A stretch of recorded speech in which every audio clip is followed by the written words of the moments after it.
Hello, everybody. Welcome back to the Your Show. I know it's been 2 years since my last long form upload, and a year ago, I kind of tried to do some short form crap of just every day, kind of steering it away from politics. But I've decided that's not for me, So, been thinking about it. Recently, I've been inspired by Wendigoon's and Meat Canyon's show Creepcast, right? They just sit down, they read a story, and they commentate on it. And I've kind of been inspired by that in the sense that I would like to do it with non-creepy stories. How about that? So as you can tell by the title, today we're going to be reading 1984 by George Orwell. Right? We're not going to read the whole story. Of course, we're going to do it chapter by chapter. And if this series gets any kind of support, then I'll keep doing it. And if it falls off, which, falling off for me would be... What does that mean? My most viewed video here has 50 views, and that's because I sent it to all my friends. But I'm going to try and keep this consistent. It's Saturday right now as we're recording this. I think I could get 2 of these done in a day, or in a weekend at least. Upload Tuesday and Thursday. I would like to do a chapter of 1984 on Tuesday, and then, I might, I'm in between, I either want to do Animal Farm by George Orwell, or Brave New World. And, the purpose of the series is kind of these are classic books that everyone talks about, you always hear 1984 referenced in the media, and, every political guy will be this is 1984, but what is 1984? I've read 1984 already. I feel that's one of the reasons it's a good starting place. It's because something I've already read. I have a couple books on my shelf I haven't read yet that I would like to get to in this series. If there's any kind of support. If there's any kind of support on the twice a week thing, I could, probably easily do it 3 or 4 times a week. But I want to do this 2 times a week. It's sustainable for right now. So I think it's my thinking behind it. So yeah, like I said, I've got a nice lineup. I've got 1984, Animal Farm, Brave New World by Huxley. I would like to get Fahrenheit 451. That's one I actually haven't read yet. Of Mice and Men, I've heard referenced a fair amount of times in media, and that's another one I've read. Really good book. I'd like to read down here. It's shorter, too.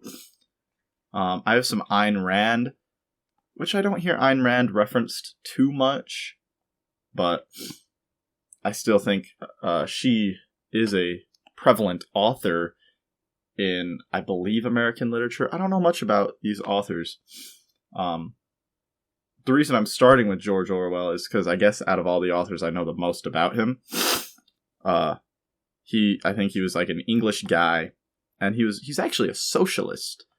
As far as I understand, I'm not looking up and doing a biography on this crap, but I understand that he's a socialist. But he wrote 1984 as a commentary on totalitarianism, so which is kind of a funny juxtaposition because socialism is necessarily tyrannical, necessarily totalitarian. So I would like to learn more about that. Maybe in the next episode I'll do a proper biography. If this gets more than 10 views by next Saturday, then I would love to do that. But without further ado, I think I've sufficiently explained what I'm trying to do here. Again, shout out to, just because they need a shout out from me. Shout out to Wendigoon and Meat Canyon for their series Creepcast. Really inspiring me. And yeah, let's get into reading these books that are important in the American ecosphere. And I will try to do some commentary on it as I go through it, because I feel it's kind of stupid to just take someone else's work, read it and then upload it. That I don't think that falls under fair use, even if this is from like the 20s. I'm not sure exactly when 1984 was even written, but point is, I want to provide some commentary on it, even if it's kind of half-assed. So let's get right into it. We're going to be reading chapter 1 today.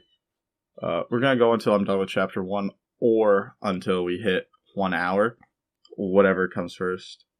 I might even push it to 1:30 if we're close to finishing, but let's just jump right into it. Chapter 1. It was a bright, cold day in April, and the clocks were striking 13. Winston Smith, his chin nuzzled into his breast in an effort to escape the vile wind, slipped quickly through the glass doors of Victory Mansions, though not quickly enough to prevent a swirl of gritty dust from entering along with him. So already we're kind of getting that image. It is dirty. It's dirty. Yeah.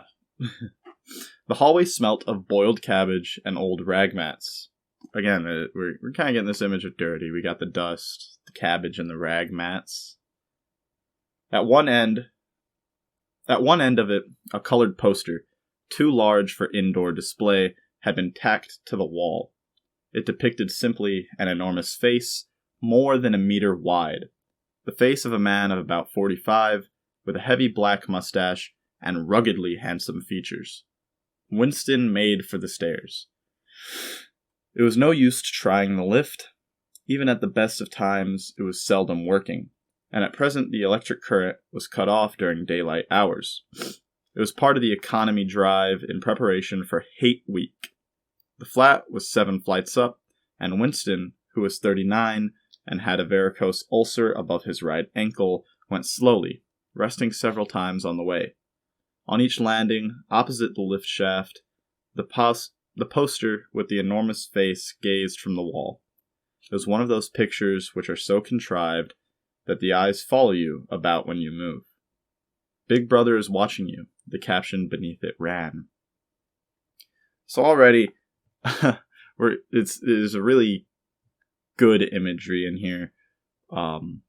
Like he's dropping a little bit of about Hate Week, which I honestly, I read this book a couple of years ago. I don't entirely remember everything about that. I couldn't have told you Hate Week was a thing before hopping back into this. So that's a nice reminder. And the talk about just how crappy, how third world almost this apartment complex, so to say, is. The lift doesn't work. They don't have any electric because of the economy. And it's just got you this big poster that's too big to be displayed indoors. I think that's a really fun image they have there. It's too big to be displayed indoors, but they've got it indoors. So just the big face at the end of your hallway. Inside the flat, a fruity voice was reading out a list of figures, which had something to do with the production of pig iron. The voice came from an oblong metal plaque, like a dulled mirror, which formed part of the surface of the right-hand wall. Winston turned a switch, and the voice sank somewhat, though the words were still distinguishable. The instrument, the telescreen it was called, could be dimmed, but there was no way of shutting it off completely. He moved over to the window, a smallish, frail figure, the meagerness of his body merely emphasized by the blue overalls, which were the uniform of the party, with a capital P there, I might add. His hair was very fair, his face naturally sanguine. His skin roughened by coarse soap and blunt razor blades and the cold of the winter that had just ended. So you've definitely got a man living in squalor here. He's got, coarse soap. He's frail and meager. And then he's bringing in the image of the telescreen, which, it's going to be an important thing in this book. And all he said so far about it is that it's basically a TV, right? But you cannot turn it off in any way. So I imagine that'd be annoying. Outside, even through the shut window pane, the world looked cold. Down in the street, little eddies of wind were whirling dust and torn paper into spirals, and though the sun was shining and the sky a harsh blue, there seemed to be no color in anything, except the posters that were plastered everywhere. The black, mustachioed face gazed down from every commanding corner.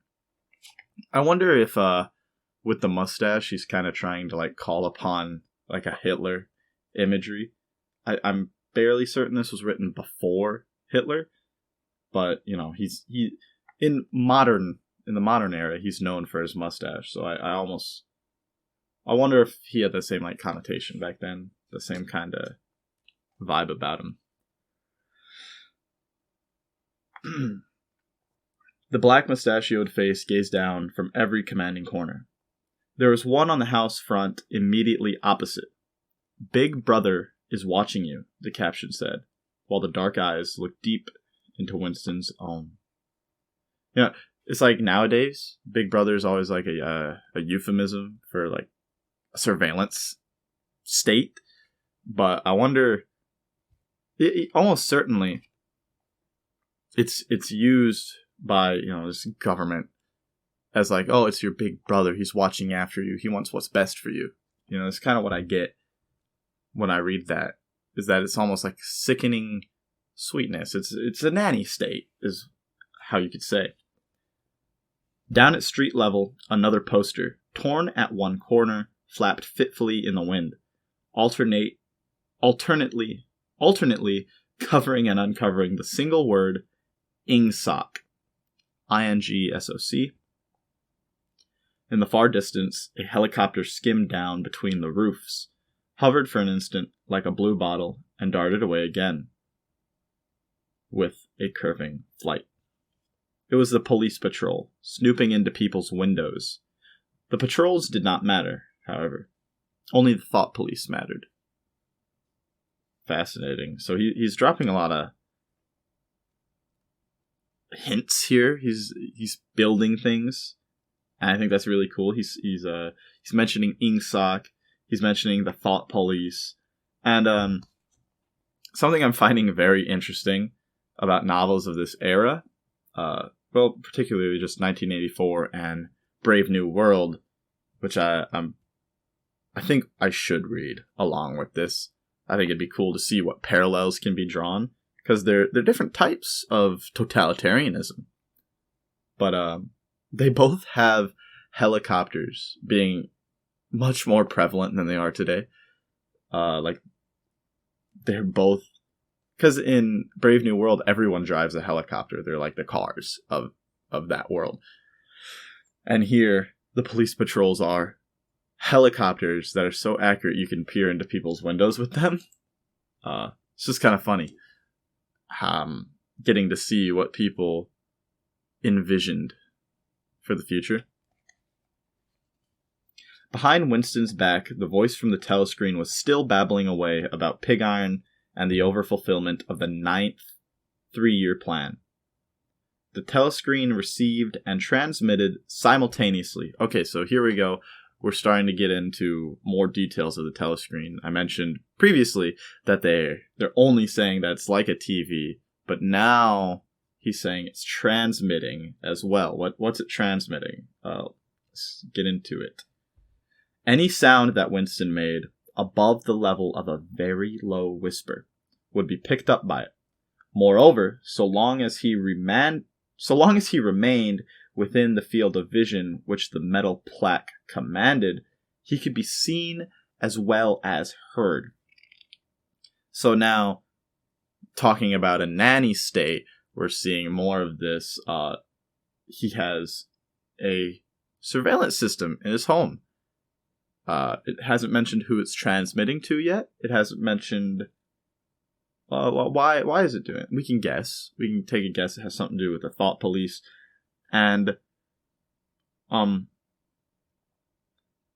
what I find very fascinating is it never mentions that there's a device on it, like a camera or microphone. It just mentions that it's a flat, polished plate of I think brass, basically. So I just find it kind of an interesting picture. It's kind of like an obelisk just in his wall. And it mentions later that every apartment has these telescreens, that it's just a freaking thing, you know? So you want to talk of the nanny state? Here we go. There was, of course, no way of knowing whether you were being watched at any given moment. However, how often or on what system the thought police plugged in on any individual wire was guesswork. So yeah, the thought police are watching you. It was even conceivable that they watched everybody all the time. But at any rate, they could plug in your wire whenever they wanted to. You had to did live, from habit that became instinct, in the assumption that every sound you made was overheard, and except in darkness, every movement scrutinized. So, on this topic, this is kind of bringing up a connection to the cell phone, to the smartphone. It talks about this metal plaque, right? A rectangle of metal. Right here, I have my metal plaque. My cell phone. It's granted it's more glass and plastic than it is metal, but really it's doing the same thing. They are always watching you. It has a microphone in it. Nothing saying that the NSA, post-Patriot Act, they're not listening in on me right now. Nothing's to say that camera's not being turned on without my consent. Granted, it's not seeing much. It's pointed right at my sky, the front-facing one. But they could do that. And you think about GPS data. What kind of freaks me out, it's a good and a bad, is when, like, a murderer, their, like, cell phone logs, like, wireless roaming is tapped into by the police, and they basically are like, oh, this guy was here at da-da-da-da-da. So it's good that they're catching murderers that way, but the implications for other things aren't so good. Like, I haven't seen any evidence of this. I don't follow it too closely, but the January 6th thing, right? You could prove that you were on the Capitol building January 6th and then get arrested. Could.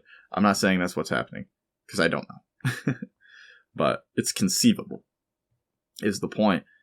So we've got these nightmare bricks in our pocket, and Google Maps is honestly one of the scariest things ever, because I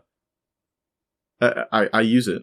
Yeah, I use it. I use the poisonous thing because I like it. It's convenient. I need to know how to. I drive around a lot. I like driving, and it tracks the places you're going, which I guess makes sense.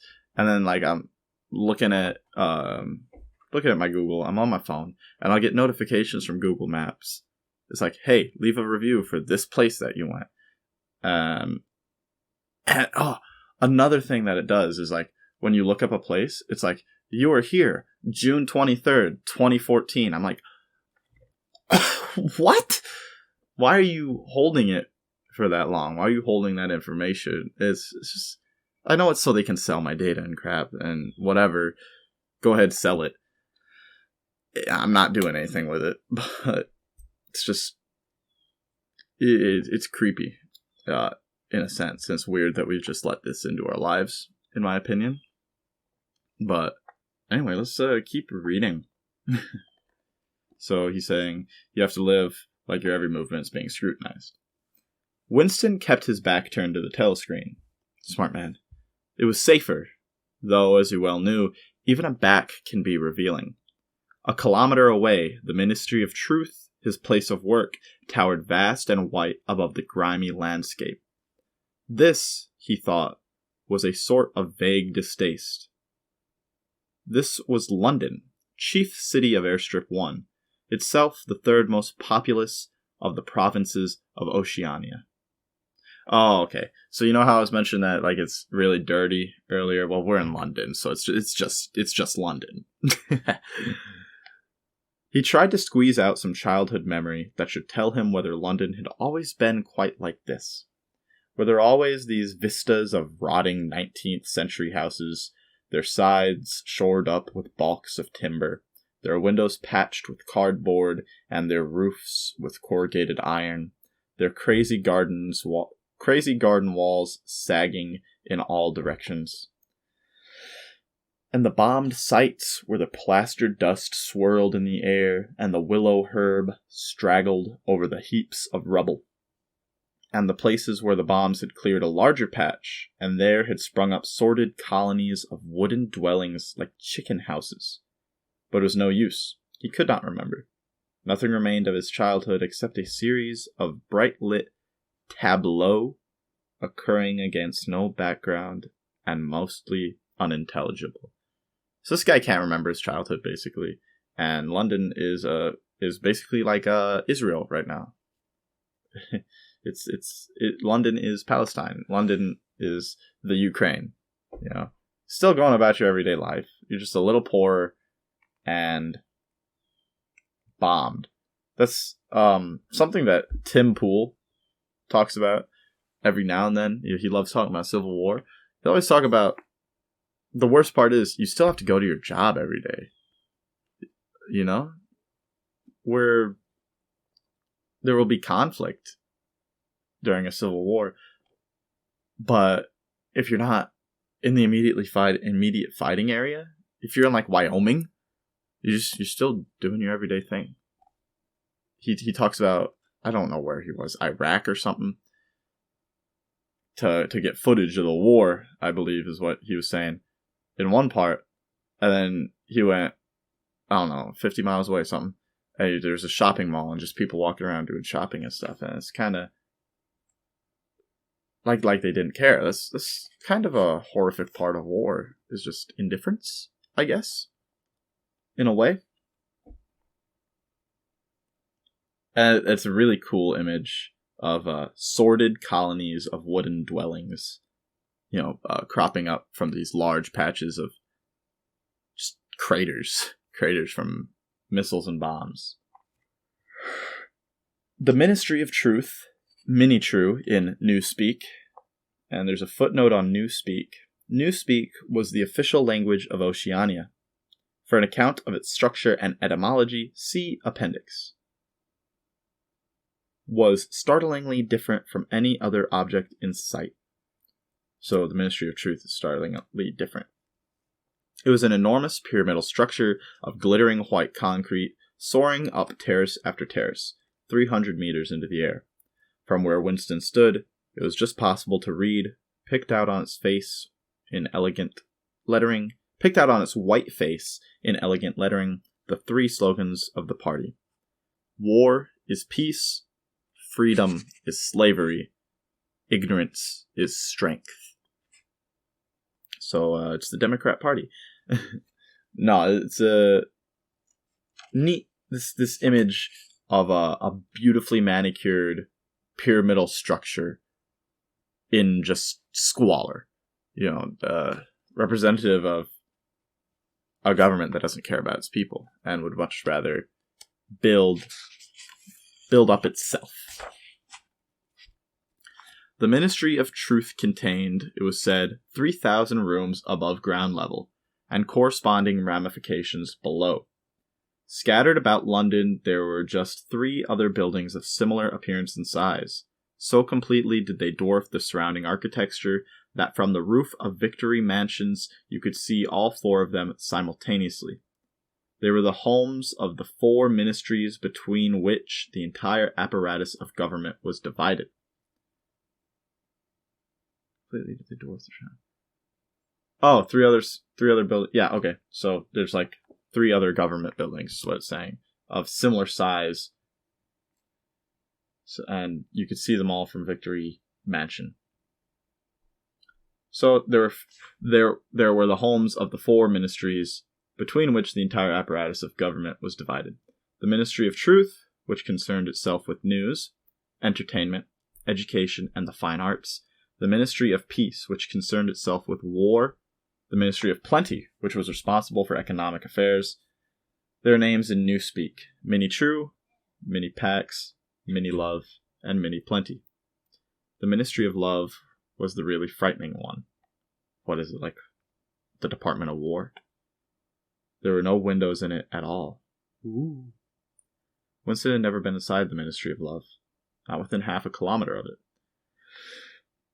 It was a place impossible to enter except on official business, and then only by penetrating through a maze of barbed wire entanglements, steel doors, and hidden machine gun nests. Even the streets leading up to its outer barriers were roamed by gorilla-faced guards in black uniforms, armed with jointed truncheons. I ain't gonna lie, I don't know what a truncheon is. I think that's like a baton. I'm gonna look it up right now, just because I need to comprehend this if I'm gonna freaking commentate on it. Truncheon. Yeah, Billy Club. Okay. Jointed truncheons. I feel like that's less scary than the machine gun nests. So you got this, so basically we can tell Ministry of Love is going to be like the department, is a war facilitator, perhaps. And it's just so well guarded, and the people aren't allowed to see into it. I feel like that's kind of representative of like a lack of transparency, like literally. Winston turned around abruptly. He had set his features into the expression of quiet optimism, which it was advisable to wear when facing the telescreen. He crossed the room into the tiny kitchen. By leaving the ministry at this time of day, he had sacrificed his lunch in the canteen, and he was aware that there was no food in the kitchen except a hunk of dark-colored bread, which had got to be saved for tomorrow's breakfast. So pumpernickel. He took down from the shelf a bottle of colorless liquid with a plain white label marked Victory Gin. It gave off a sickly, oily smell, as of Chinese rice spirit. Winston poured out nearly a teacupful, nerved himself for a shock, and gulped it down like a dose of medicine. I've always found this kind of interesting about this book, that they give you, I think, if I'm remembering correctly, there's like 3 things they're rationing to. They give you bread, cigarettes, and gin. I feel like it would be better just to give them higher quality food than to give them gin and cigarettes. You know, the space used to farm that tobacco could be used for something else. But of course, the point is, it's an incompetent government.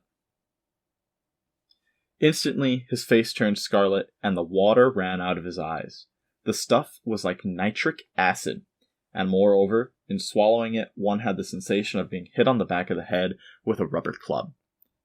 The next moment, however, the burning in his belly died down, and the world began to look more cheerful. He took a cigarette from a crumpled packet marked Victory Cigarettes, and incautiously held it upright, whereupon the tobacco fell on the floor. With the next, he was more successful. He went back to the living room and sat down at a small table that stood to the left of the telescreen. From the table drawer, he took out a pen holder, a bottle of ink, and a thick, quarto-sized blank book with a red back and a marbled cover. So, reading that, I'm kind of, when he mentioned the world began to look more cheerful, I instantly had a flash to Brave New World, where everyone is given a ration of Soma. It's like how they're paid for their job, and Soma, basically like fentanyl mixed with Xanax, mixed with pot, mixed with like everything.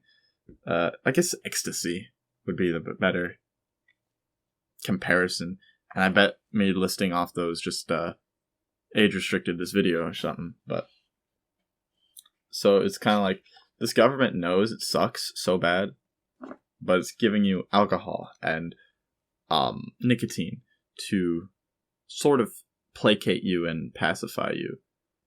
But in Brave New World, it's kind of like the opposite of this, where in this, you're getting the bare minimum, but in Brave New World, you're given all of the carnal desires, you know. to ultimately placate you. You know, sex on demand, hookup culture, fucking going. Oh, I just said the F word. Oh well, hookup culture, going crazy. Just soma, like everywhere. I think they went one time in the book. There's like a magnetic golf or some electromagnetic golf, because you know it had to be a futuristic sport. They went to a sports game, and the lady got soma laced ice cream, basically, and then the character, the other guy, was like, "No, I don't want the soma." So, just an interesting comparison there. For some reason, the telescreen in the living room was in an unusual position. Instead of being placed, as was normal, in the end wall where it could command the whole room, it was in the longer wall, opposite the window. To one side of it, there was a shallow alcove in which Winston was now sitting, and which, when the flats were built, had probably been intended to hold bookshelves. By sitting in the alcove and keeping well back, Winston was able to remain outside the range of the telescreen. So far as sight went. He could be heard, of course, but so long as he stayed in his present position, he could not be seen. It was partly the unusual geography of the room that had suggested to him the thing that he was about to do. So, basically this nanny state isn't even good at being a nanny, because they gave this guy a hidden spot. So that's main character energy right there. It just makes you wonder, where are there other gaps in their surveillance? If they left such a glaring gap in an apartment complex, there has to be others. But it had also been suggested by the book that he had just taken out of the drawer. It was a peculiarly beautiful book. Its smooth, creamy paper, a little yellowed by age, was of a kind that had not been manufactured for at least 40 years past. So these friggin' like apartment complex builders or maintainers or whatever just suck at their job. He had seen it lying in the window of a frowsy little junk shop in a slummy quarter of the town. Never mind, he didn't find it in the apartment. Just what quarter he did not now remember. Okay, he doesn't remember where he got it. And had been stricken immediately by an overwhelming desire to possess it. Party members were supposed not to go into ordinary shops. Dealing on the free market, it was called. But the rule was not strictly kept, because there were various things, such as shoelaces and razor blades, which it was impossible to get hold of in any other way. He had given a quick glance up and down the street, and then had slipped inside and bought the book for $2.50. At the time, he was not conscious of wanting it for any particular purpose. He had carried it guiltily home in his briefcase. Even with nothing written in it, it was a compromising possession. So $2.50, this was written in like 1920. That was probably supposed to be like a ridiculously dystopian price for a notebook. But so we're talking about how like party members shouldn't deal on the free market. It kind of reminiscent of China, right? They have the Communist Chinese Party, but because, you know, communism fails, they're opening the free market. They're opening to capitalistic means. So I think that's funny. The thing that he was about to do was to open a diary. This was not illegal. Nothing was illegal since there were no longer any laws, but if detected, it was reasonably certain that it would be punished by death, or at least by 25 years in a forced labor camp.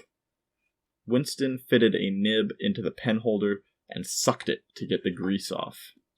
The pen was an archaic instrument, seldom used even for signatures, and he had procured one, furtively and with some difficulty, simply because of a feeling that the beautiful creamy paper deserved to be written on with a real nib instead of being scratched by an ink pencil. Actually, he was not used to writing by hand, apart from very short notes. It was usual to dictate everything into the speak right, which was of course impossible for his present purpose. He dipped the pen into the ink and then faltered for just a second. A tremor had gone through his bowels. To mark the paper was the decisive act. In small, clumsy letters, he wrote. So this is kind of fascinating. It's illegal to write a diary. It's not illegal. There's no laws, but he'll get killed.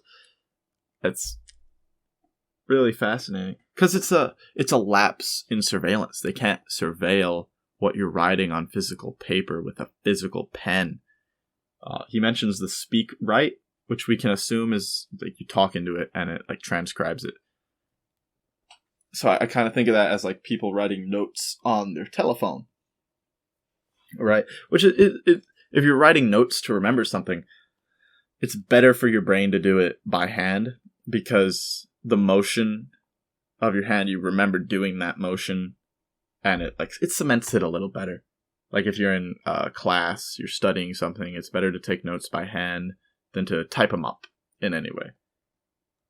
And also, they can't be surveilled, you know? The notes in my Samsung phone, who knows what Samsung's doing with them? I don't know if they pull the data from them or whatever. I don't know why I don't know how they would. I don't know what that is. But the point is my phone's connected to internet right now. And they could. It's possible. But they cannot pull the notes from this little black notebook I have sitting right here. Anyway, so our main character, I believe his name is Winston. I don't think it's been mentioned yet, but Winston is writing April 4th, 1984. Yo, that's the name of the book.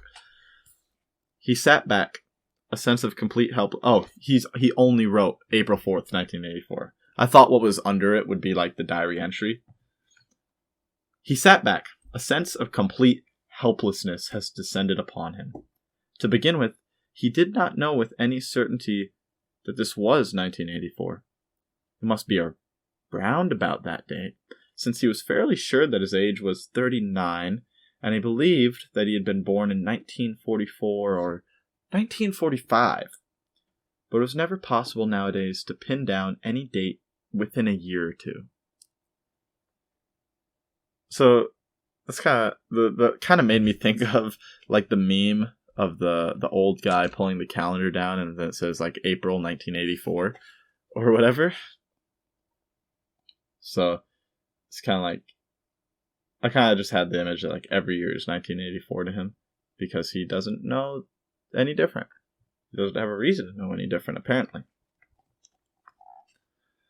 For whom, it suddenly occurred to him to wonder, was he writing this diary? For the future. For the unborn. His mind hovered for a moment round the doubtful date on the page, and then fetched up with a bump against the new speak word, doublethink. For the first time, the magnitude of what he had undertaken came home to him.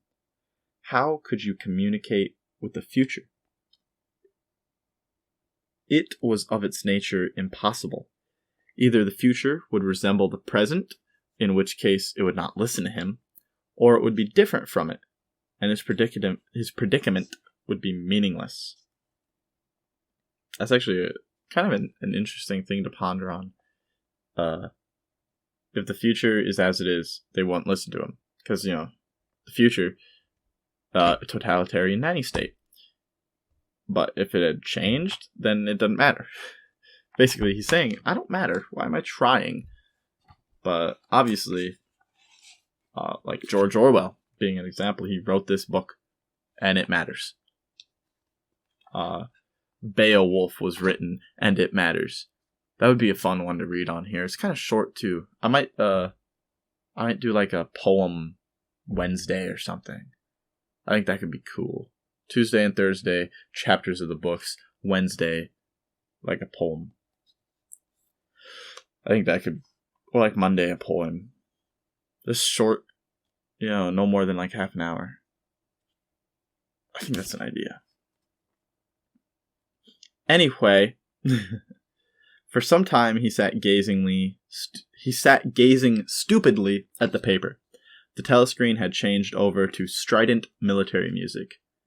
I do be listening to military music, though. I can't even blame. But, like, I listen to, like, Erica and, like, Japanese gunkan music, because I'm a freaking nerd. And everything sounds cooler in a foreign language. But I also listen to, like, The Yellow Rose of Texas and, like, Oh Susanna. I love that stuff. It was curious that he seemed not merely to have lost the power of expressing himself, but even to have forgotten what it was that he originally had intended to say. For weeks past, he had been making ready for this moment, and it had never crossed his mind that anything would be needed except courage. The actual writing would be easy. All he had to do was transfer to paper the interminable, restless monologue that had been running inside his head, literally for years. At this moment, however, even the monologue had dried up. Moreover, his varicose ulcer had begun itching unbearably. He dared not scratch it, because if he did so, it always became inflamed. The seconds were ticking by. He was conscious of nothing except the blankness of the page in front of him, the itching of the skin above his ankle, the blaring of the music, and a slight booziness caused by the gin. So this guy, he's straight up, he drunk, he itching, he's listening to music, and he's writing. Like, isn't this like what every author does? Every artist. They get high on something, and they're in pain in some way, and they're just blasting jams and getting to what they gotta do. But it kind of makes me think like artist block or like writing block. He doesn't know what to write. He's also like faced with this thing that nobody can do in his society. And he is doing it. He's taking it upon himself. And he just doesn't know what to do. He's thought about it for so long. We've all had those moments where we've thought about something for so long, and then it comes, and we're like, what do we do? You know, like when I got my first car a couple years back, I never thought I'd get this far, you know? I remember being in like 4th grade, not thinking I'd live past middle school. I used to be a real fat kid. I was afraid I'd have a heart attack or something. Suddenly, he began writing in sheer panic, only imperfectly aware of what he was setting down. His small but childish handwriting straggled up and down the page, shedding first its capital letters and finally even its full stops. This kind of just like remarks upon people who don't know how to write. What happens when you get rid of writing in a society? It's like no one knows how to do cursive anymore. No one's being taught cursive. I taught myself cursive in freshman year of high school because we had to do like flashcards for AP Human Geography, and I was like, you know what? I'm gonna do them in cursive. So I struggled through that, and then next year I had to do flashcards for AP World History, and then next year I had to do flashcards for AP Psychology and AP US History, I think. So it's just like, I have pretty decent cursive handwriting. Well, it's illegible as crap, but I can do it fluently now. So I just wanted to, brag that I know how to do cursive. But it's just childish. His childish handwriting. It's just it's a fun little detail there.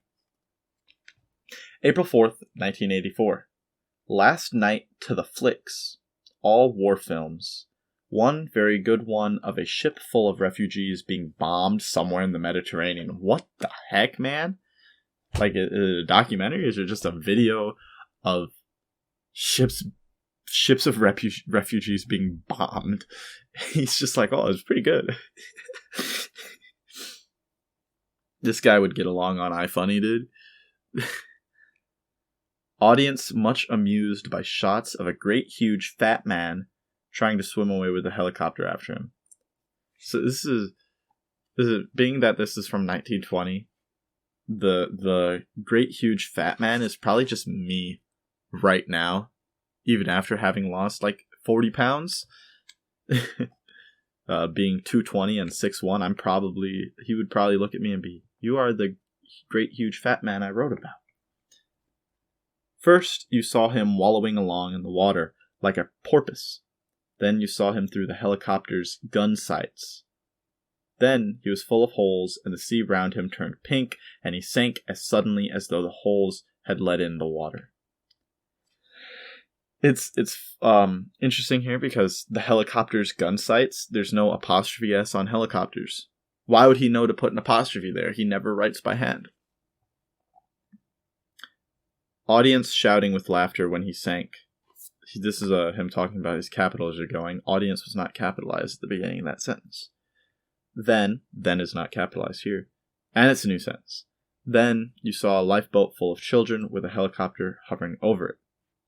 There was a middle-aged woman, might have been a Jewess. I need to tell my girlfriend about that one. Jewess. I've never said Jewess before. Might have been a Jewess sitting up in the bow with a little boy about 3 years old in her arms. Little boy screaming with fright and hiding his head between her breasts as if he was trying to burrow right into her, and the woman putting her arms around him and comforting him, although she was blue with fright herself, all the time covering him up as much as possible, as if she thought her arms could keep the bullets off him. Then the helicopter planted a 20-kilo bomb in among them.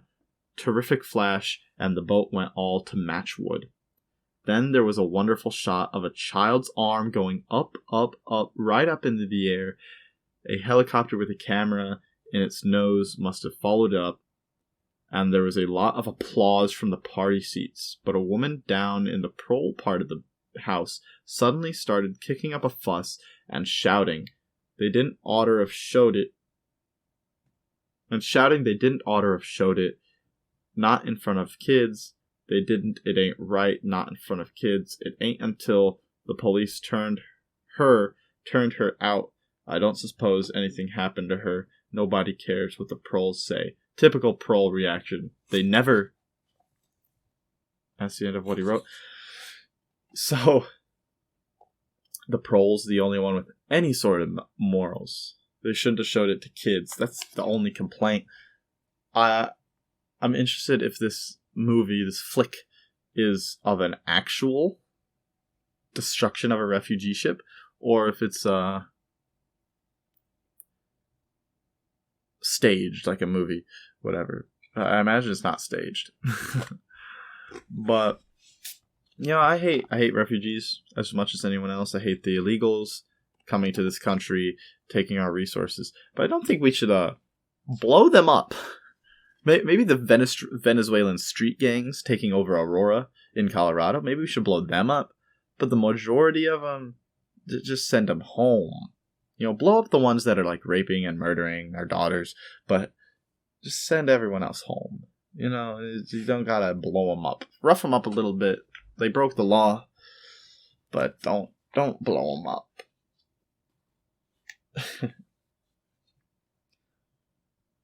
Oh, the kid's arm. That's an image. That's terrible. Yeah, I have to say that's terrible. Great commentary, am I right? Winston stopped writing, partly because he was suffering from cramp. Bro wrote a paragraph. I guess he never writes. Yeah, fair. He did not know what had made him pour out this stream of rubbish. But the curious thing was that while he was doing so, a totally different memory had clarified itself in his mind, to the point where he almost felt equal to writing it down. It was, he now realized, because of this other incident that he had suddenly decided to come home and begin the diary today. It had happened that morning at the ministry, if anything so nebulous could be said to happen. So there was another incident that happened that day at the ministry. I think I vaguely remember where this is going to. It was nearly 1100. I hate military time. I hate people who use military time. I get the utility of it. You don't have to say AM or PM. One time means one time. But I just don't like it. Anyway, It was nearly 1100, and in the records department where Winston worked, they were dragging the chairs out of the cubicles and grouping them into the center of the hall, opposite the big telescreen, in preparation for the 2 minutes hate. 2 minutes. Man, I'm full of hate all day. I would fit right in. Winston was just taking his place in one of the middle rows when two people whom he knew by sight, but had never spoken to, came unexpectedly into the room. One of them was a girl, whom he often passed in the corridors. He did not know her name, but he knew that she worked in the fiction department. I wonder if that means, like, actually fiction, or, like, it's just the news department. Presumably, since he had sometimes seen her with oily hands and carrying a spanner, she had some mechanical job on one of the novel-writing machines. She was a bold-looking girl of about 27, with thick dark hair, a freckled face, and swift, athletic movements. A narrow scarlet sash, emblem of the Junior Anti-Sex League. Junior Anti-Sex League was wound several times around the waist of her overalls, just tightly enough to bring out the shapeliness of her hips. Okay, so instantly we're seeing juxtaposition here. Anti-Sex League, shapeliness of her hips. So she's a very, very sexy lady. Very sexy mommy. Well, if it's junior anti-sex, she's probably not. I probably just committed a pedophilia. but we're instantly having this juxtaposition. I was under the impression that sex in general was illegal in this world, or not illegal. Again, there's no laws, but I had thought that was that kind of thing. But there's an anti-sex league. Maybe everyone's forced to join it. I don't remember exactly, but anti-sex league kind of makes me think of the anti-defamation league. Just a note there. Winston had disliked her from the very first moment of seeing her. Okay, good job, Winston. He knew the reason. It was because of the atmosphere of hockey fields and cold baths and community hikes and general clean-mindedness which she managed to carry about with her. He disliked nearly all women. Good. Bro is an incel.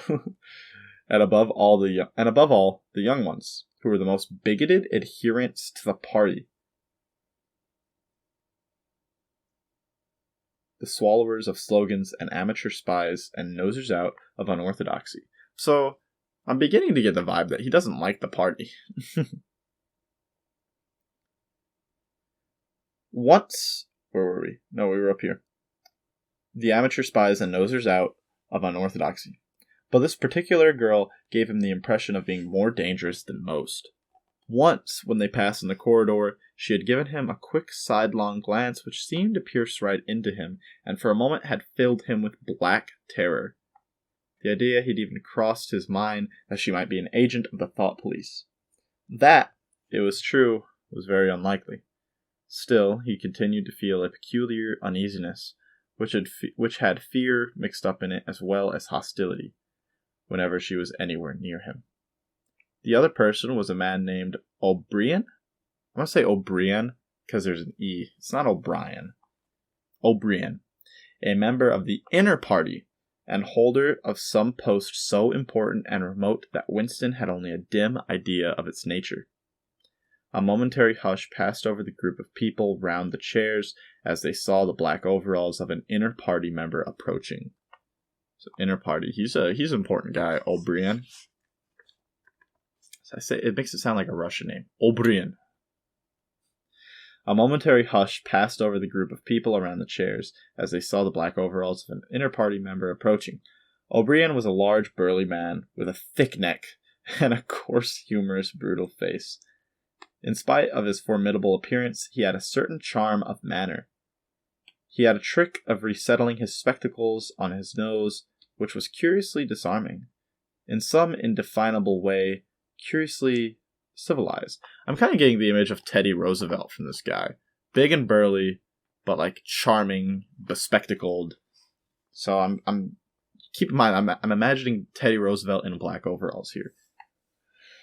It was a gesture which, if anyone had still thought in such terms, might have recalled an 18th century nobleman offering his snuff box. Winston had seen O'Brien perhaps a dozen times in almost as many years. He felt deeply drawn to him, but not solely because he was intrigued by the contrast between O'Brien's urbane manner and his prizefighter's physique.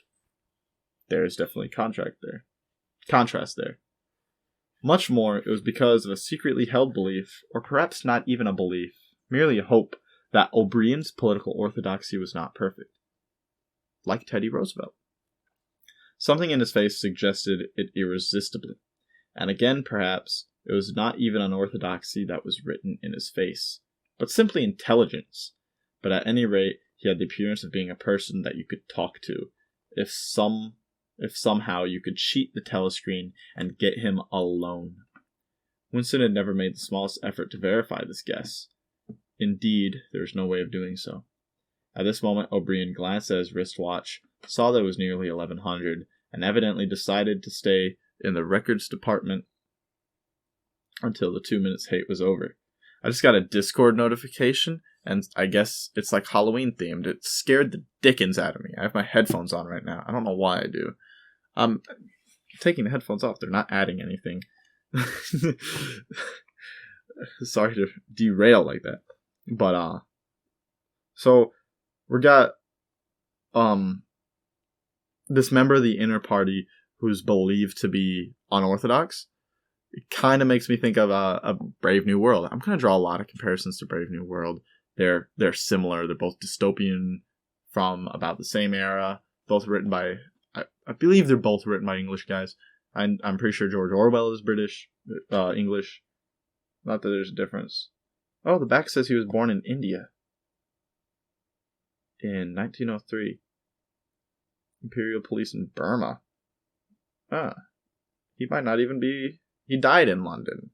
So we're going to go ahead and say he's London. He works for the BBC. Yeah, he's British. He's English.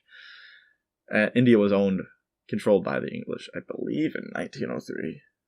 But anyway, comparing this to Brave New World is where we were. So you have, in there you had Mustafa Mond, right? He was like the head guy.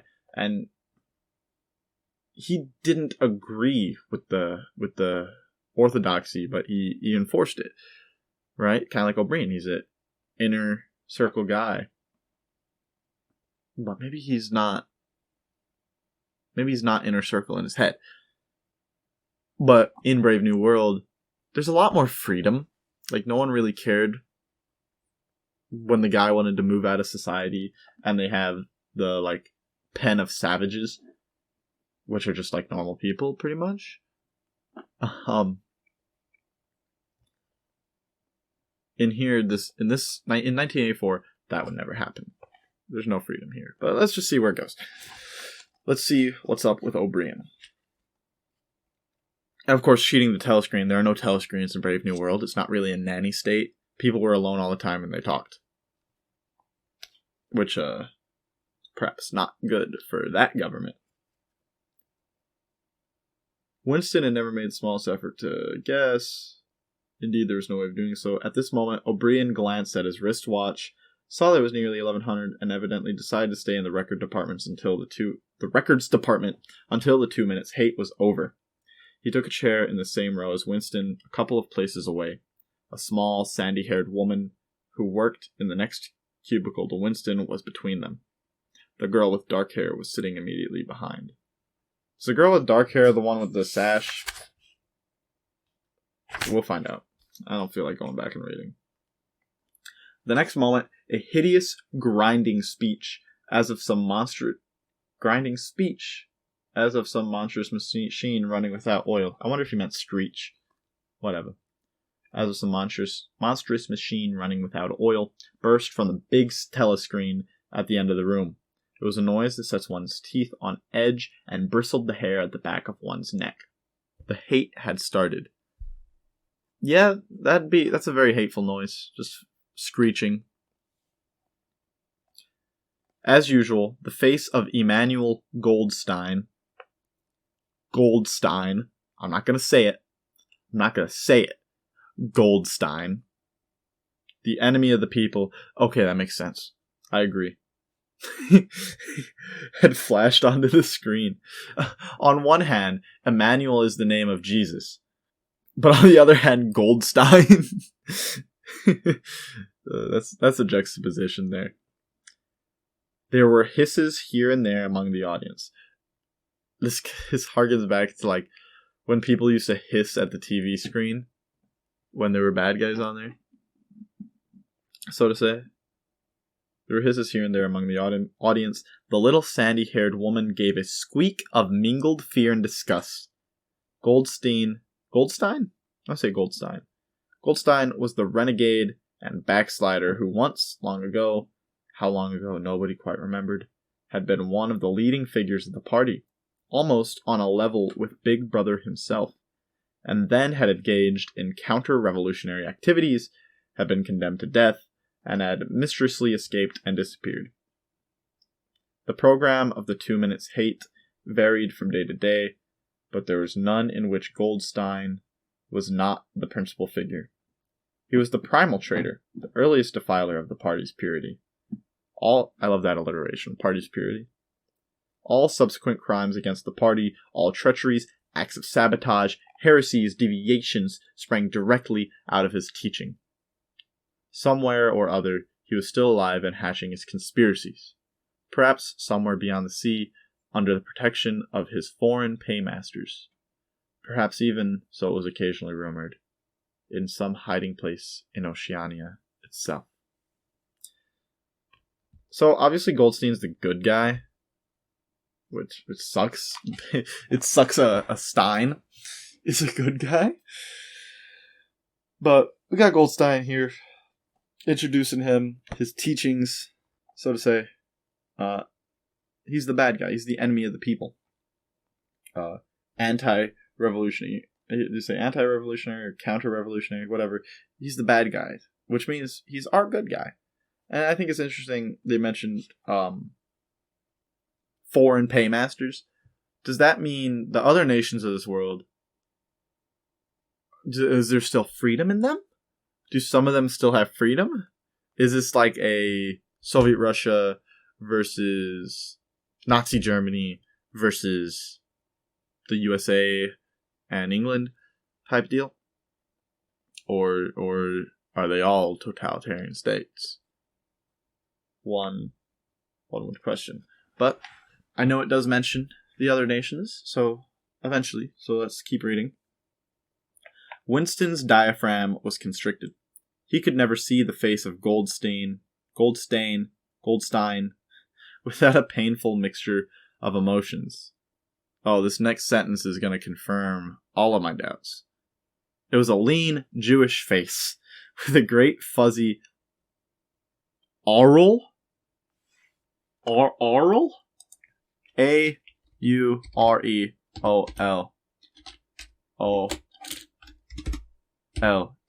Never heard that word before, and I've read this book. Aureole, a circular or oval light surrounding the head or body of a representation of a deity or holy person. A halo. Oh! So this is like the pictures. This is what they have in like iconography and stuff. Surprisingly, when you go to images, there aren't any like of the classic drawings. That's cool though. Aureole. Jew, a great fuzzy aureole of white hair and a small goatee beard. A clever face, and yet somehow inherently despicable, with a kind of senile silliness in the long thin nose. Long nose makes sense. Near the end of which a pair of spectacles was perched. I hate to say it, but I'm kind of getting an image of Sigmund Freud in my head. If I believe that's who I'm imaging. And he's evil. And this guy's Jewish. And they're just really not making him to be a good guy. But he is the good guy. He's necessarily the good guy. Which, I mean, I guess, normal people and Gentiles and Jews can team up to defeat tyranny. That's okay. And then once tyranny's gone, then we can have our battles. But it's fascinating. to nobody else, but to me, fascinating. It resembled the face of a sheep, and the voice, too, had a sheep-like quality. Goldstein was delivering his usual venomous attack upon the doctrines of the party, an attack so exaggerated and perverse that a child should have been able to see through it, and yet just plausible enough to fill one with an alarmed feeling that other people, less level-headed than oneself, might be taken in by it. He was abusing Big Brother.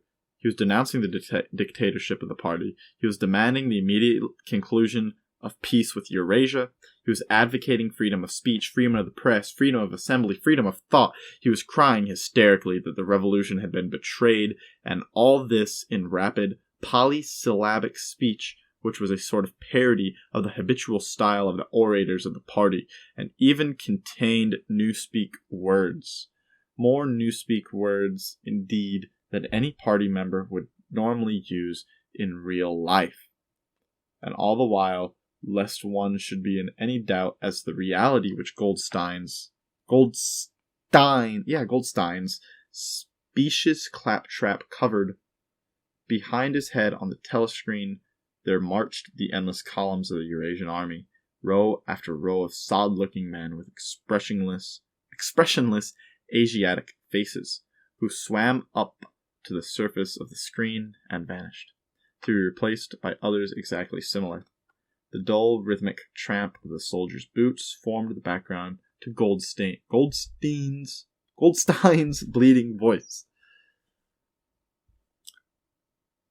It's fascinating. I'm really drawing a comparison right now to sitting President Donald Trump. The party hates him because he's speaking out against the dictatorship of the party, and he's demanding the immediate conclusion of peace with Eurasia. This is Donald Trump, dude. Goldstein is Donald Trump. He wants peace. He wants freedom for everyone. He wants life, basically. The most pro-life character in this book, Goldstein. And I wouldn't say juxtaposition, but the superposition, maybe, of the Eurasian army on top of Goldstein speaking, kind of, it's associating him with the Eurasian army, which the people of Oceania hate. They hate the Eurasian army because they're at war with them, and you're supposed to hate them if you're at war with them. That's so it's said. But so far, there's no evidence that Goldstein actually works with Eurasia, or lives in Eurasia, or has anything to do with Eurasia. Before the hate had proceeded for 30 seconds, uncontrollable exclamations of rage were breaking out from half the people in the room. The self-satisfied sheep-like face on the screen and the terrifying power of the Eurasian army behind it were too much to be borne. Besides, the sight or even the thought of Goldstein produced fear and anger automatically. He was an object of hatred more constant than either Eurasia or East Asia. Since when Oceania was at war with one of these powers, it was generally at peace with the other. But what was strange was that although Goldstein was hated and despised by everybody, although every day and 1,000 times a day on platforms, on the telescreen, in newspapers and books, his theories were refuted, smashed, ridiculed, held up to the general gaze for the pitiful rubbish that they were. In spite of all this, his influence never seemed to grow less. Always there were fresh dupes waiting to be seduced by him. A day never passed when spies and saboteurs acting under his directions were not unmasked by the thought police. He was the commander of a vast shadow army, an underground network of conspirators dedicated to the overthrow of the state.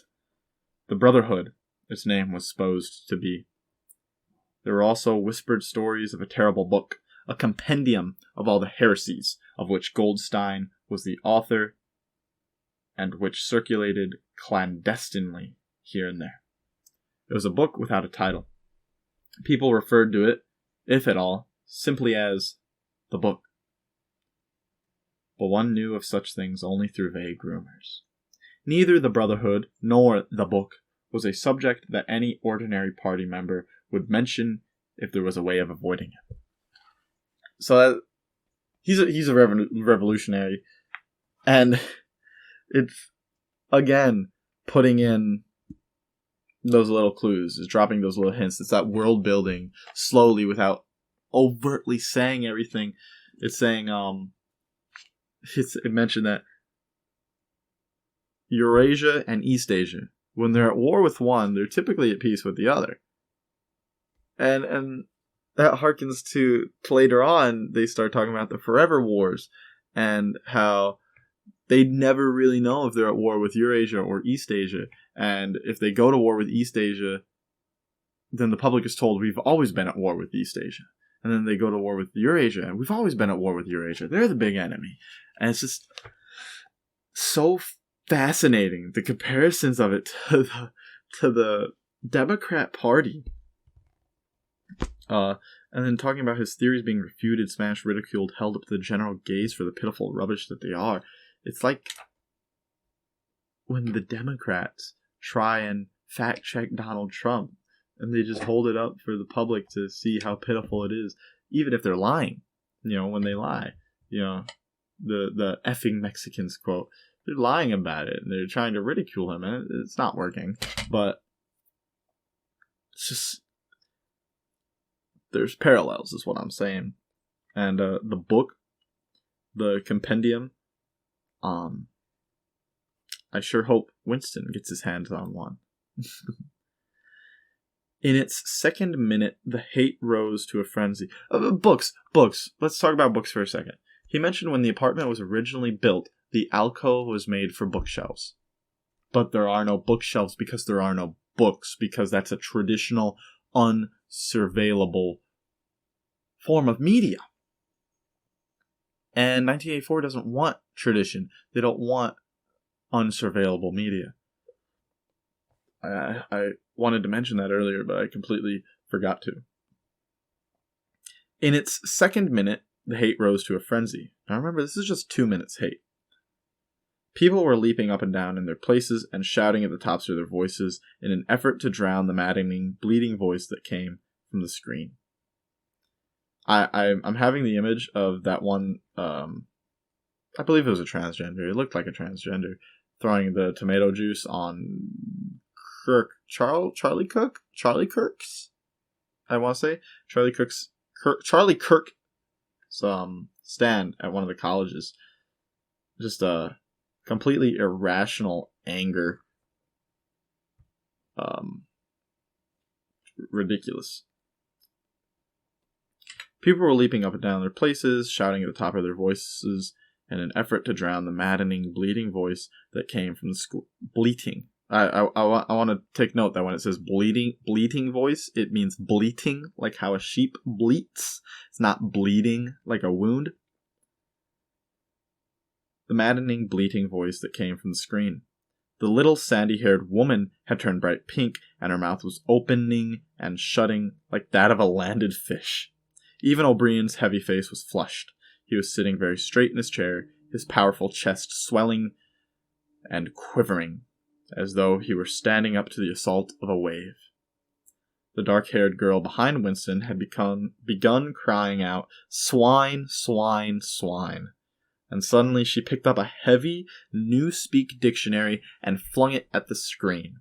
Oh, so they have dictionaries. They have dictionaries, guys. It struck Goldstein's nose and bounced off. The voice continued inexorably. In a lucid moment, Winston found that he was shouting with the others and kicking his heel violently against the rung of his chair. The horrible thing about 2 minutes hate was not that one was obliged to act a part, but that it was impossible to avoid joining in. So that kind of gets into like the psychology of mobs, right? Like, again, I'm harking to Tim Pool. He mentioned one time that like, he was in a crowd and someone said, "Tim Pool's there, get him." And then, so Tim points, he's over there, and they all go that way. It's just the psychology of mobs. There's no rationale behind it. There's no rationality at all. Where were we? It's impossible not to avoid joining in. It was impossible to avoid joining in. Within 30 seconds, any pretense was always unnecessary. A hideous ecstasy of fear and vindictiveness, a desire to kill, to torture, to smash faces in with a sledgehammer seemed to flow through the whole group of people like an electric current, turning one even against one's own will. Turning one even against one's will into a grimacing, screaming lunatic. Yeah, psychology of mobs are just going crazy over this because everyone else is. And yet the rage that one felt was an abstract, undirected emotion, which can be switched from one object to another like the flame of a blow lamp. Blow lamp is like a blowtorch. Thus, at one moment, Winston's hatred was not turned against Goldstein at all, but on the contrary against Big Brother, the party and the thought police. So he's like righteously angry. He's like, that's my man up there, Goldstein. And at such moments, his heart went out to the lonely, derided heretic on the screen. I was right. Sole guardian of truth and sanity in a world of lies. And yet the very next instant, he was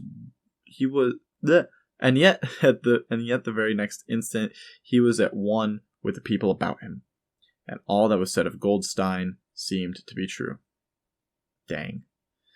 At those moments, his secret loathing of Big Brother changed into adoration, and Big Brother seemed to tower up, an invincible, fearless protector, standing like a rock against the hordes of Asia. And Goldstein, in spite of his isolation, his helplessness, and the doubt that hung about his very existence, seemed like some sinister enchanter, capable by the mere power of his voice by wrecking the structure of civilization. I like that line a lot. Capable by the mere power of his voice of wrecking the structure of civilization. Hate to tell you, friend, this is not civilization you're living in. It was even possible, at moments, to switch one's hatred this way or that by a voluntary act. Suddenly, by the sort of violent effort with which one wrenches one's head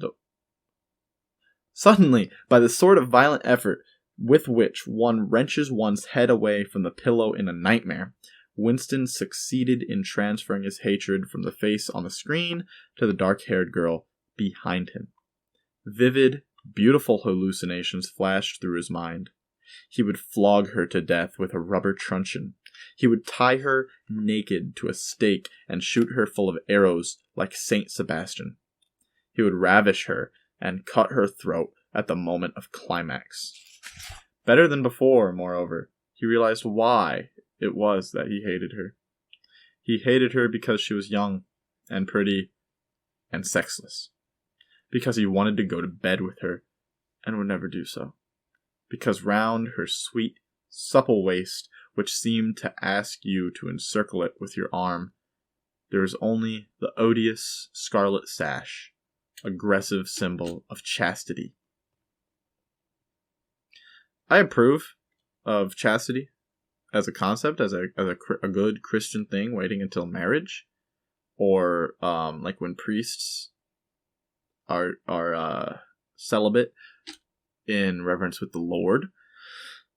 But I'm sure this is some far more perverted ordeal, mentioning that she's like a spy for the thought police earlier. And this guy is an incel. This is the definition of incel, involuntary celibate.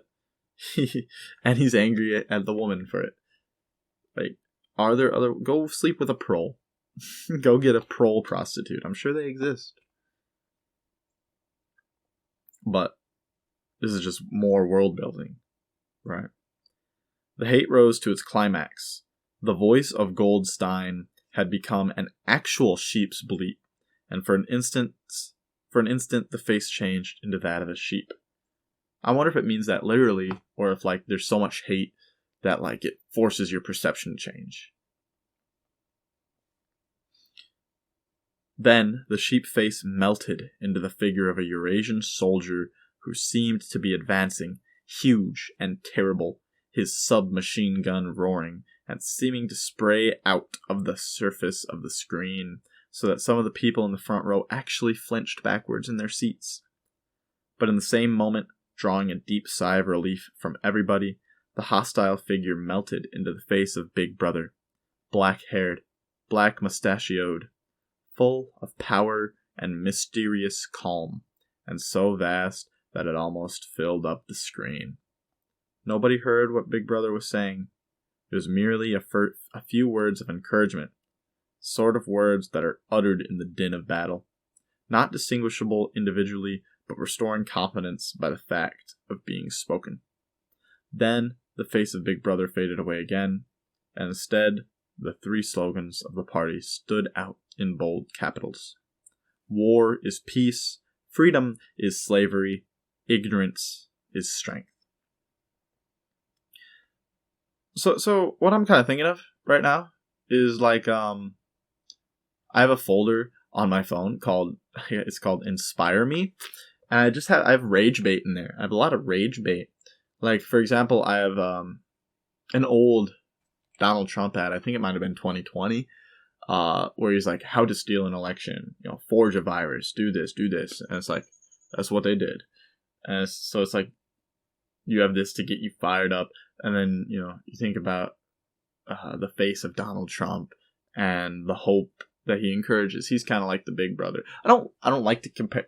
He's the Goldstein, of course, but he's not the object of hate. He's the object of comfort. That's the only way he is like Big Brother. So that is actually like a really cool way of getting motivation, by the way, is have a folder full of things that get you angry. Doesn't matter what side of the political aisle you're on. I'm sure if you're like a liberal, then like people who don't want babies to be murdered, I'm sure that pisses you off. So get a folder full of like Charlie Kirk on it, maybe eventually you'll brainwash yourself into our side of things, but that's not the point. Just anger is a great motivator, and you need to control it and use it for something good. And again, we get those 3 slogans, which are literally the opposite. But freedom is slavery. That is actually something I agree with, in the sense that uncontrolled freedom is slavery, because that will lead to you being a slave to your vices. If you have no discipline, no self-control, it doesn't have to come from the government per se, but if it's just nothing, if it's just no discipline, no nothing, then you will be a slave to your vices. I started hearing that from Michael Knowles, the Daily Wire host. He would always say licentiousness is not liberty. Liberty is not licentiousness. There's a difference between liberty and freedom. Liberty, I think a better word here would be liberty is slavery, right? To a better word in the sense that it's better for this totalitarian government to say that. Because freedom is, in a certain interpretation, freedom is slavery. Freedom to watch porn all the time, freedom to overeat, freedom to collect an unemployment check, or real, true freedom and liberty. The freedom to pick what job you want to work, the freedom to love your children and take them to what school you want to, the freedom to protect yourself, the Second Amendment. Those are true freedoms. But the face of Big Brother seemed to persist for several seconds on the screen, as though the impact that it had made on everyone's eyeballs was too vivid to wear off immediately. The little sandy-haired woman had flung herself forward over the back of her chair in front of her, with a tremulous murmur that sounded like, "My savior." She extended her arms toward the screen, then she buried her face in her hands. It was apparent that she was uttering a prayer, I can't remember what it was in Brave New World. I think it was like the Grand Singer, the Grand like there's some like pseudo religious aspect in Brave New World. There's definitely the orgy porgy, which is literally just a sex orgy, as far as I've understood it. And that's like their religious thing. And so these dystopian novels, they always have some distorted, false religion. It's not the Christian God of let's control ourselves, let's be temperate, let's practice prudence. Another one of Michael Knowles' favorite. Michael Knowles's? Would it be Michael Knowles's or just Michael Knowles? One of his favorite words is prudence. He used to always talk about prudence. I listened to him a lot during the COVID era. He would say, I think you should get the shot based on prudence. It should be prudence. Prudence, prudence, prudence. One of my favorite words, and that's a very Christian word. Prudence is. But she's not worshipping a god of prudence. She's worshipping a god of control.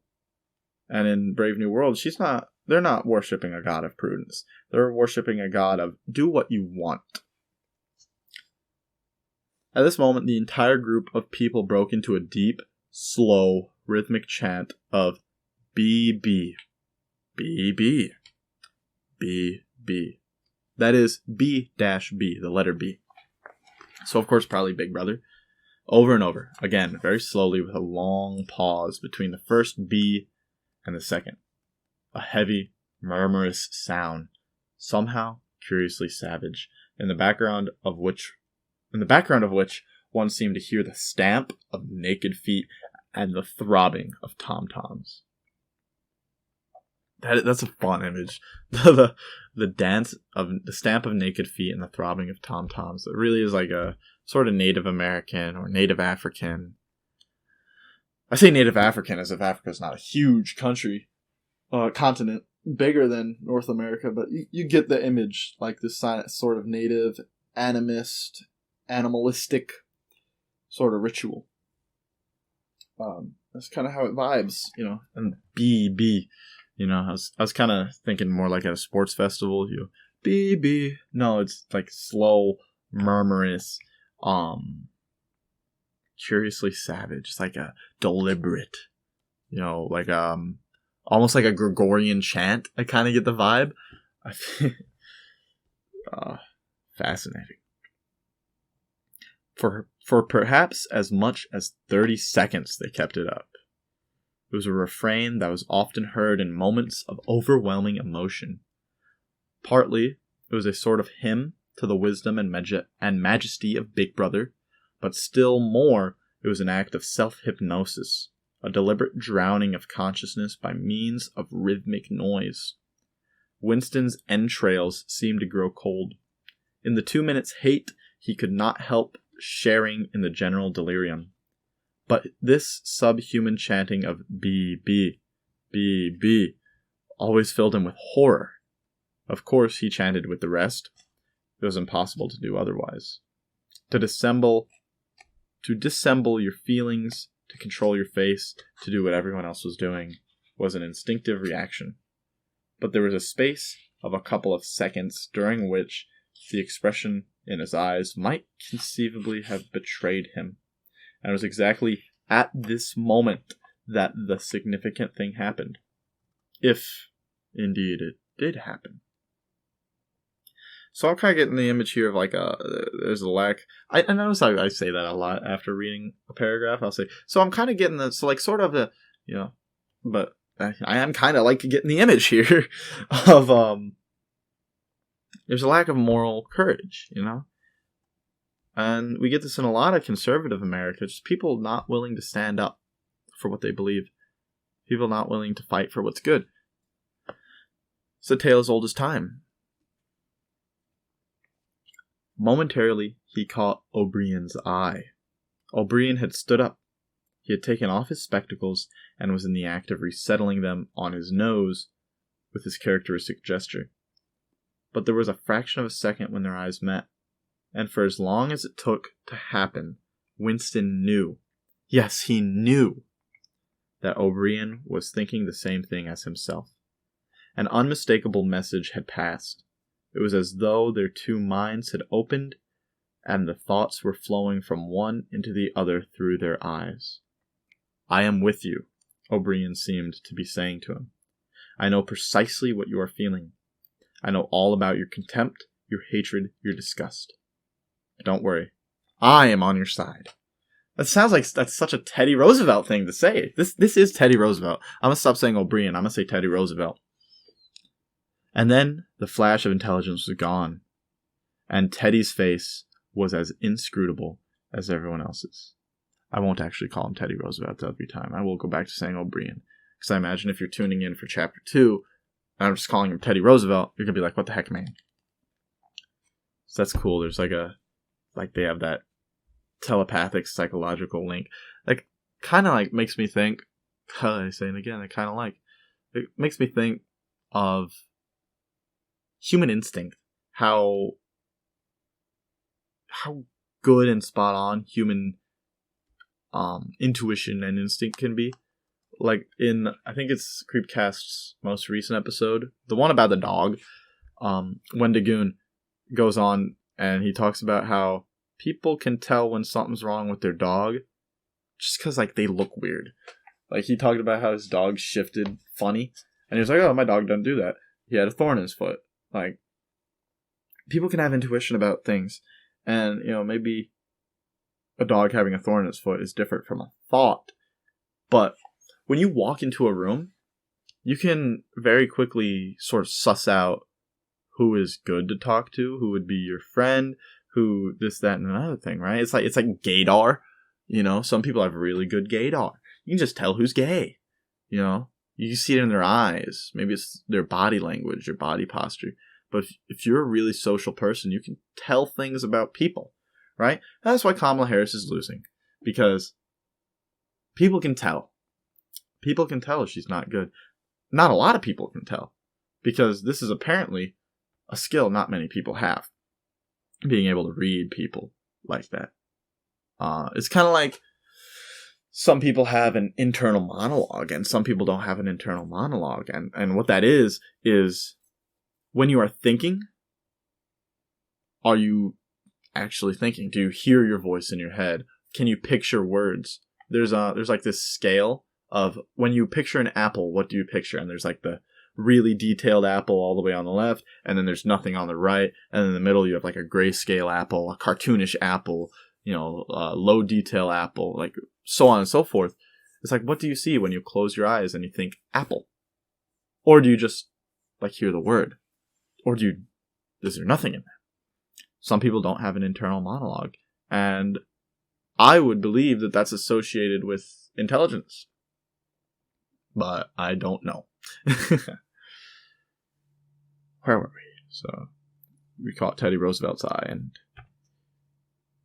his face was as inscrutable as everyone else's. That was all, and he was already uncertain whether it had happened. Such incidents never had any sequel. All that they did was to keep alive in him the belief or hope that others beside themselves were the enemies of the party. Perhaps the rumors of vast underground conspiracies were true after all. Perhaps the Brotherhood really existed. And it would be fantastic if the Brotherhood was in the inner party. Kind of like McCarthy, the guy who accused everyone of being communist, and he was right half the time. Yeah, and he was kicked out by the communist. He was kicked out by the KGB spy and the CIA. I think. Spreading misinformation out here because I don't know for certain. Correct me if I'm wrong, in the comments, please. I want to know truth. I am a truth lover. Tell me what's up. Give me your sources, or don't give me your sources. I'll probably take you for granted. Take you at face value. But you get government infiltration. It's happened in this country, and it'd be cool if it happened in Oceania. That's all I'm saying. It was impossible, in spite of the endless arrests and confessions and executions, to be sure that the Brotherhood was not simply a myth. Some days he believed in it, some days not. There was no evidence, only fleeting glimpses that might mean anything or nothing. Snatches of overheard conversations, faint scribbles on lavatory walls. Once, even, when two strangers met, a small movement of the hands, which had looked as though it might be a signal of recognition. It was all guesswork. Very likely, he imagined everything. He had gone back to his cubicle without looking at O'Brien again. O'Brien. Teddy Roosevelt. The idea of following up their momentary contact hardly crossed his mind. It would have been inconceivably dangerous, even if he had known how to set about doing it. For a second, 2 seconds, they exchanged an equivocal glance. And that was the end of the story. But even that was a memorable event. In the locked loneliness in which one had to live.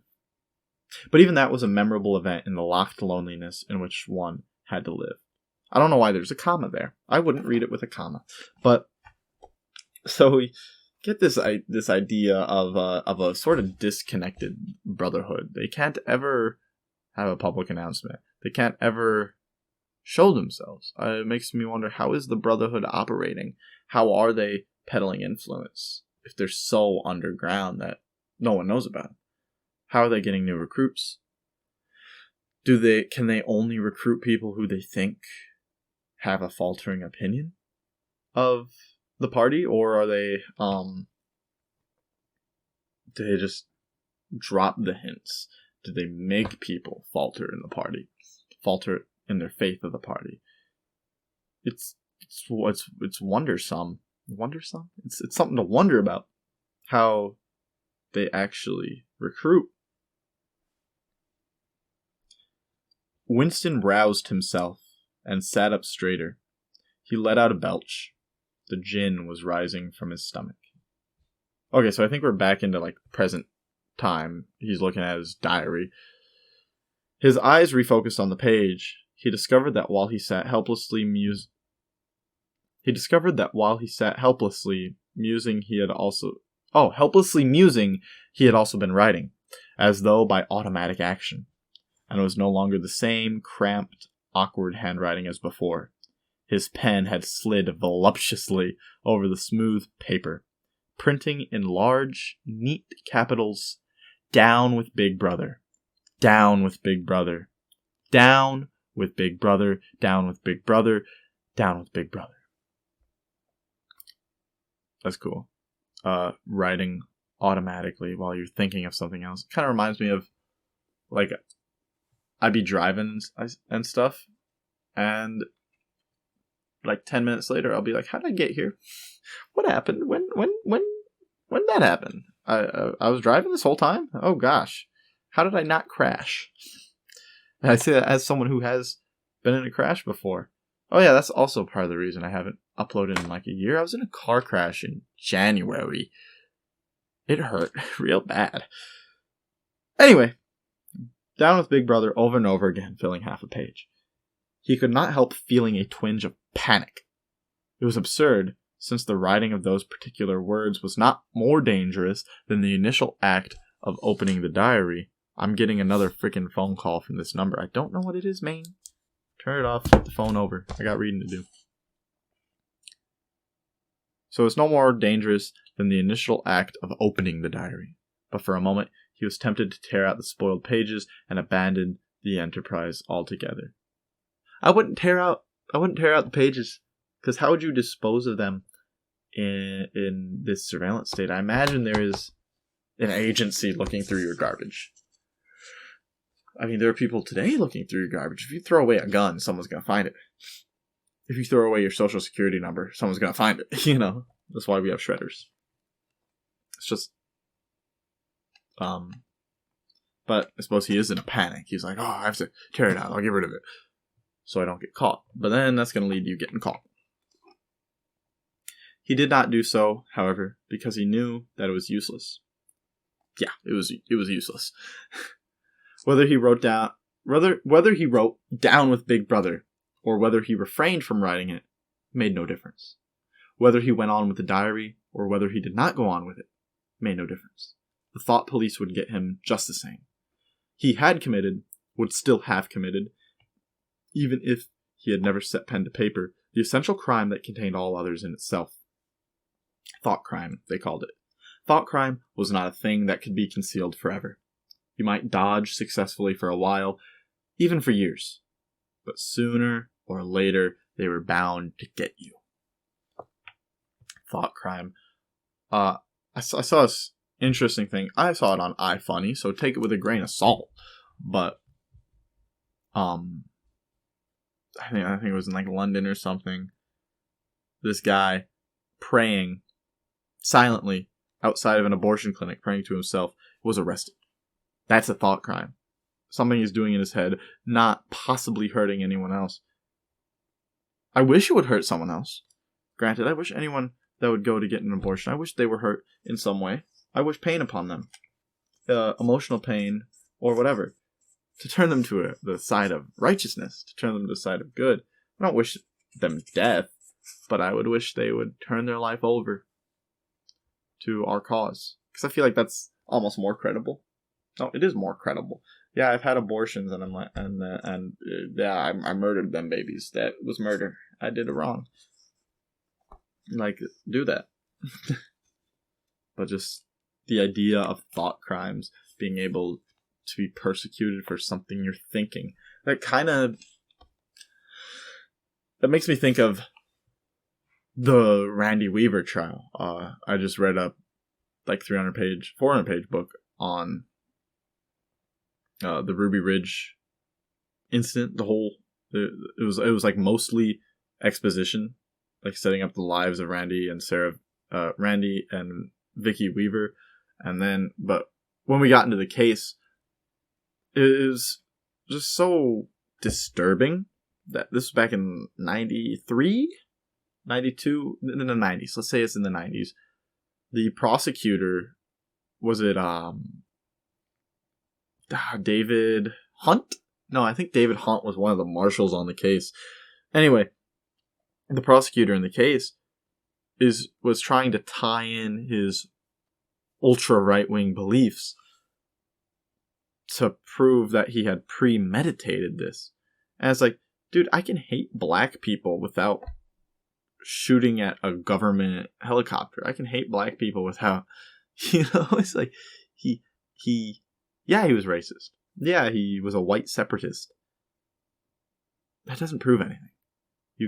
We're in America. You have freedom to believe what you want to believe, say what you want to say, if you ain't hurting no one. And Randy Weaver was not hurting anyone. He brought a lot of people to God because he was so extreme in his belief in God that he made it seem like a moderate thing to do to have a fervent prayer life, which everyone should have a fervent prayer life. But, I'm saying, like, he left no room for an absence of God.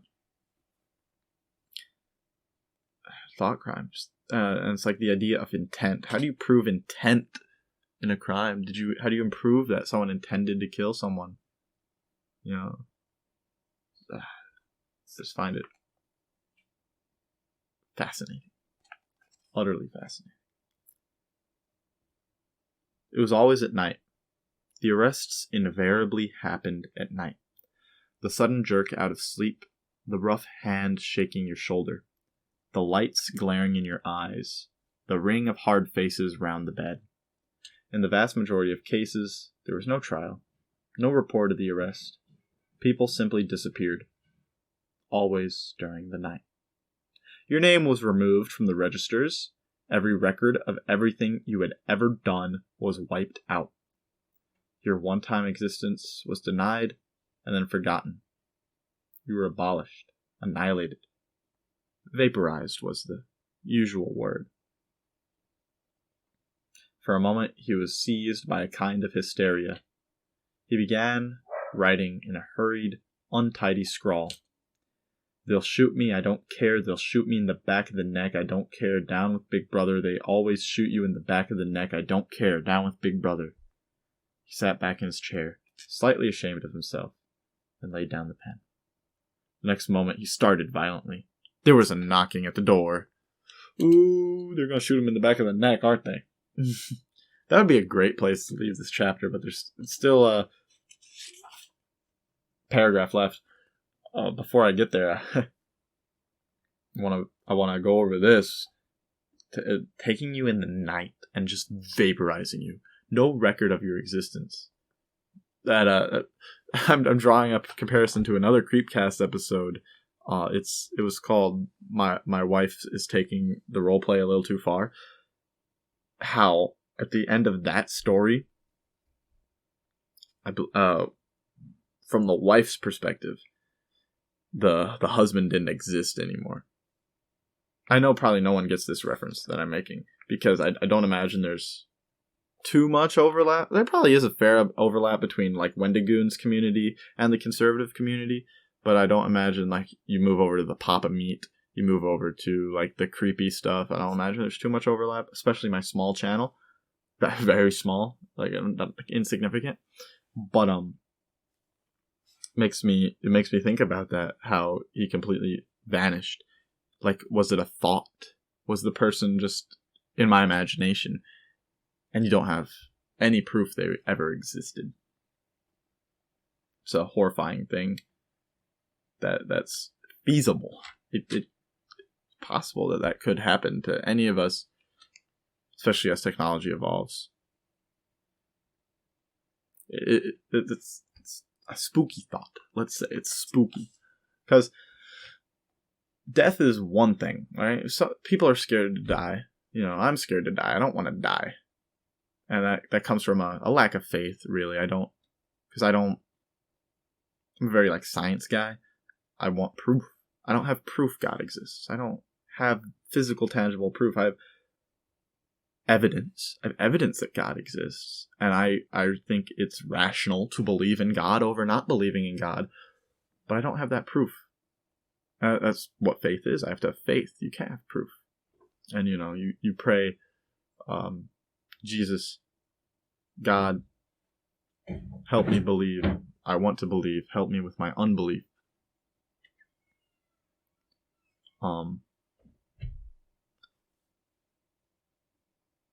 It's like Jesus would turn water into wine, and he'd do these miracles to help prove to people that he's Jesus, not because he wants anything from them, but because they come to him and he's like, Jesus, I believe you. Help me get rid of this unbelief that I have. And it's kind of what faith is, you know. Some people are scared to die, but you can kind of console yourself with, well, people will remember me. I'll leave behind this legacy. But if you're vaporized, you're not leaving behind anything. That's true death. You know, in this world. True death from this world. But, you know, he who stacks up his riches in this world where things rust and turn to ash. I think it's in Matthew 9, maybe. You know, don't do that. Don't do that. Place your heart in heaven, where life is eternal. So there was a knocking at the door. Already, he sat as still as a mouse, in the futile hope that whoever it was might go away after a single attempt.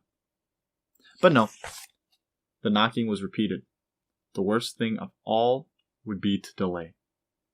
His heart was thumping like a drum, but his face, from long habit, was probably expressionless. He got up and moved heavily toward the door. So who do we think the visitor is that our boy Winston has? I think I want to think it's Teddy Roosevelt. It's O'Brien. I think that would be. What was that? I think that would be fun. That would be real neat. What reason does he have to visit him? But it probably isn't O'Brien. Could be the lady with the sash. You know? Could be. I hope it's a lady. Because these stories often have partnerships between the main character and the opposite sex. Because it shows different psyches, you know. Men and women think differently. Maybe it's a member of the party that's at his door. Maybe it's someone who is devoted to the party. So we can see what a person who's devoted to the party is like. We don't really have anyone yet. We only have Winston's perspective, but maybe we'll get another person's perspective. That's what I really liked about Brave New World. There's no main character in Brave New World. It followed various people around. It followed Lindsay for a bit.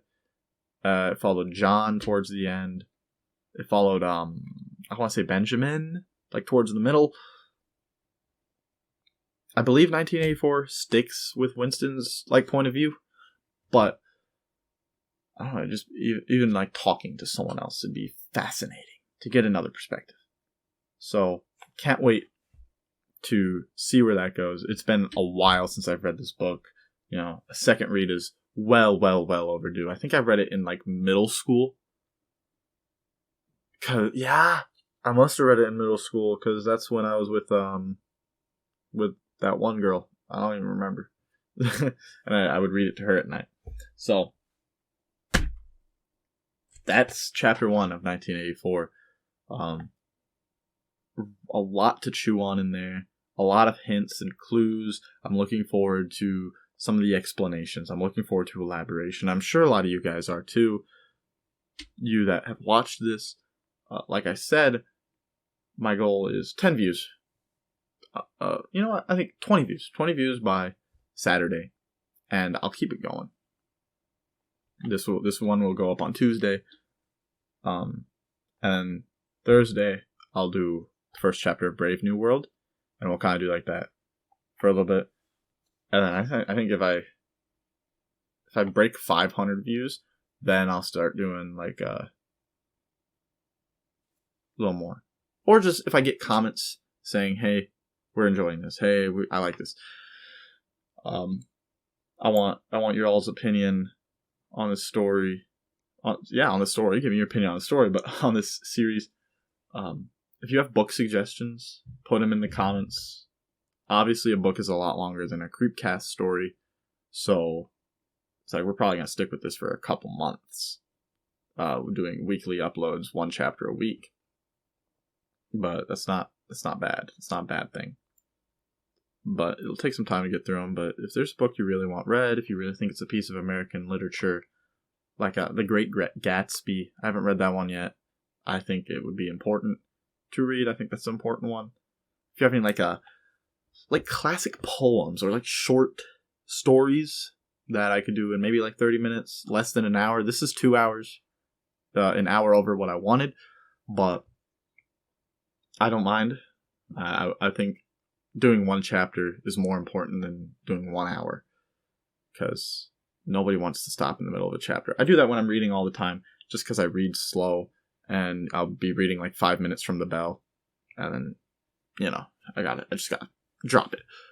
But I will not do that for the series. I have like 5 hours till I have to go to my job, so we're okay. I could do another one if I wanted to, but I think I'm gonna take some time off, and I'll record the other one tomorrow, post it Thursday. That one will be Thursday. This one's on Tuesday. Anyway, yeah, I want feedback. Like the video if you liked it. Dislike it if you didn't like it. That also helps me know. Thanks for watching. I do appreciate it, because again, my last highest video, 58 views. I really want to keep consistent with this, so give me that motivation, give me that dedication, and I'll see y'all next time. I'll see y'all next time with Brave New World, and we're gonna rock it. And then next Tuesday, we'll get to chapter 2 of this 1984. I'm excited, guys. Alright, y'all take care, and I don't have a fancy intro. Just bye. Have a good one. God bless. Oh, and check it out on Spotify. I'm gonna try and get it up on Spotify too. So do that. That'd be cash money, as they say. I'm noticing the wind is picking up outside. It wasn't at the beginning, so I don't think the noise reduction is gonna get rid of that. But bear with me. First episode. Heck yeah, guys. Alright. Bye now. God bless. And stuff. I think that's gonna be my outro. My outro is gonna be God bless. Heck yeah. Alright. Bye.